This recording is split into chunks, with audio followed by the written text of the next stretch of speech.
Sky Sisters, written by Jan Bordeaux-Waboose.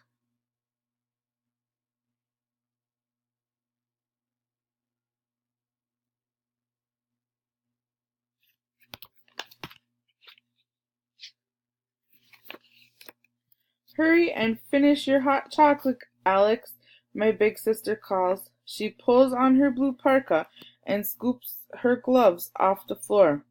Come on, Slowpoke, or they'll be gone by the time we get there. I gulp the last drop of chocolate and wipe my mouth on my sleeve. Mother smiles. Dress warm, she says.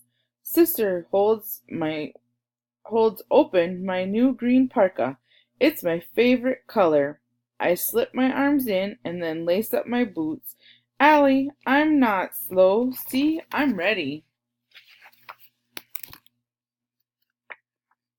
Mother looks out the window. Yes, the sky spirits will come tonight, she says. Let's go, I shout, and I race to the door. Mother calls after me. Alex, remember to listen to Allie. Yes, Allie, I'm older, Allie grins. Not by much, I say. Mother raises a finger to her lips and quietly says, Shh. Remember, the words of grandmother are Nokomis. Wisdom comes on silent wings. She smiles and waves and then closes the door. The night air is cold and tickles my nose. I watch my breath form clouds that greet the open sky. My sister and I stand beneath a million stars. Nothing stirs. Silence is all around us. Everything is frozen except for me in my parka and my sister in hers. I think of our journey ahead and my heart beats faster.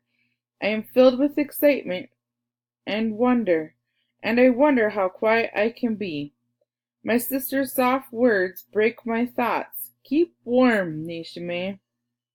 She calls me this to remind me that I am the little sister. She reaches over, flips up my hood, and tucks my pink scarf around my face, then snuggles behind her own warm scarf. We might have a long wait tonight, she says, as she creates a trail ahead of me through the blanket of snow. How long? I call out. She does not answer my question, but turns to me and says, Shh, Nishime. Whisper when you speak. She raises a purple gloved finger to her lips. Okay, Nimise. I form the words but make no sound.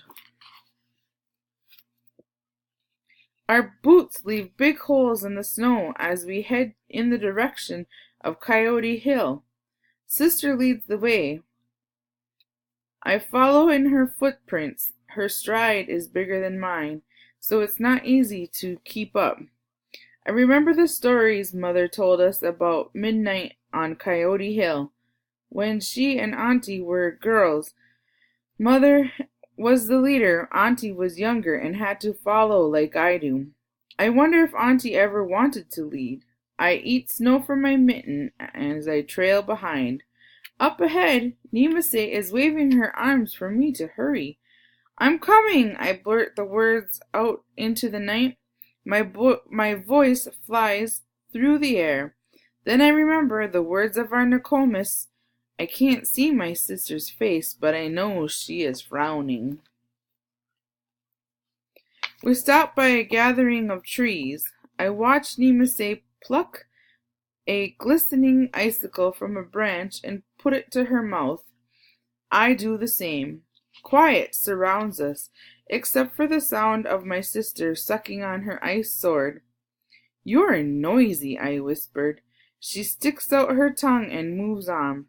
I ignore her and look up to see Grandmother Moon glimmering behind a thin cloud.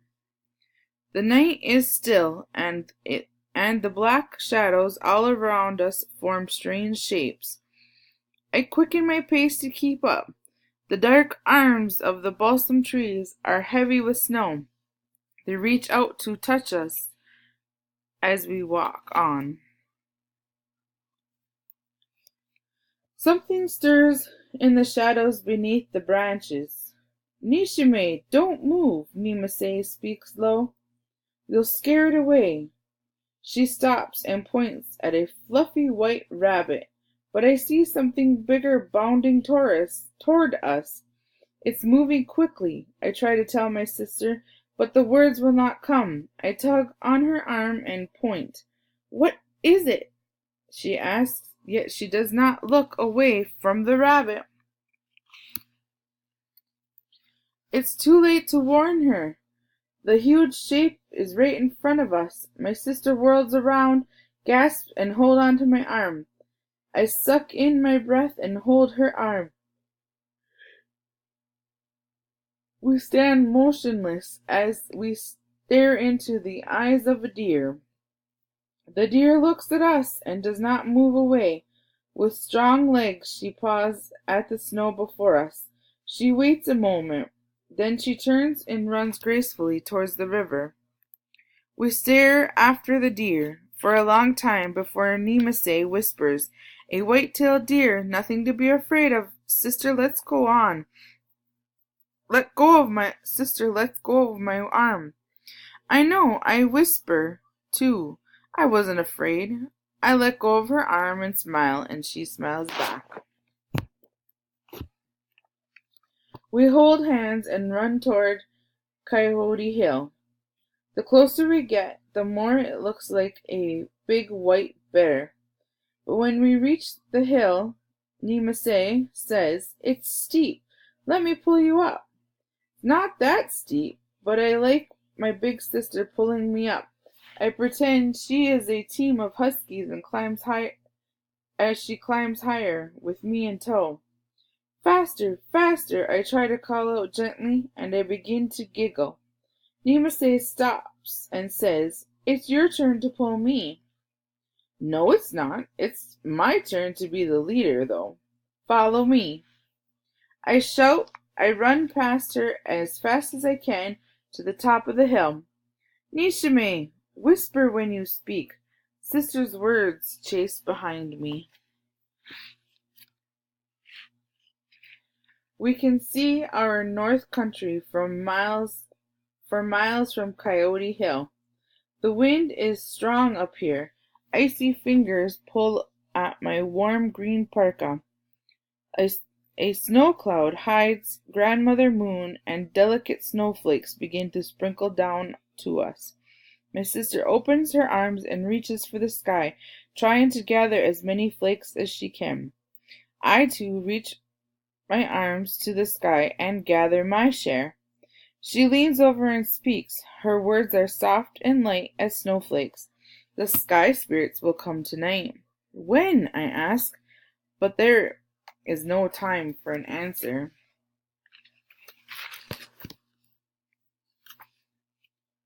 A howl breaks the silence, then another. The cries are long and loud. I quiver and move closer to my sister. "What is it?" I speak so that I can barely hear my own words. Sister's eyes are wide with excitement. "It's a coyote!" she bursts out. "He's singing to us. Listen." The coyote sings his song once again and stops. "He's waiting for an answer," says Nimase. She cups her hands around her mouth. I do the same, and together we howl back to the coyote song. Low at first, then louder, the coyote answers. So do we. A few more calls, and then all is quiet. My sister and I look at each other and grin. Nimase's grin is as big as mine.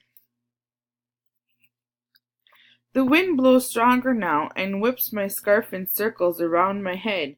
Sister's hair falls free from her hat and swirls about her face. Her purple scarf twists and turns behind her. She leans into the wind and stretches her arms out to me. We join hands. Around and around we spin, faster and faster. Our legs lift with the wind as we dance under the northern sky. Dizzy, we fall down on Mother Earth's quilt. We lie in silence beneath the endless miles of midnight. The wind has left. It is calm again. The only sound is our breathing. I want to ask, when will the sky spirits come? but I do not speak. I like quiet. I like the quiet. I see the Little Dipper and follow it with my mittened hand. Nemasay traces the Big Dipper, and then she says, "They'll be here soon. I wonder how she knows."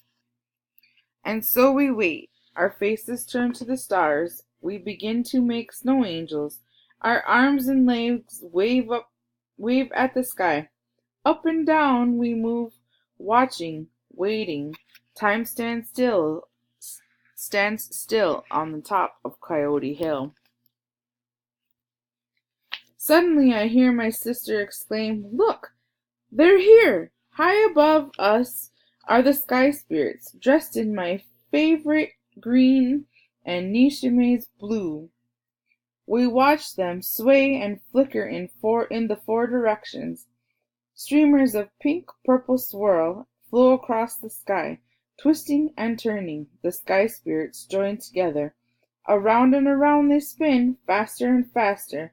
Their shimmering parkas and scarves lift with the wind as they dance in the northern sky. They wave down to us, and we wave back, over and over. I watch in silent wonder as I think of the words of our Nokomis. Wisdom comes on silent wings. My sister's shout breaks my tranquil thoughts. "Nishime! They're sky sisters!" Her voice echoes in the night. "Shh," I say. "Remember, Nemasay, whisper when you speak." And we laugh out loud as we lie beneath the northern lights, my sister and I.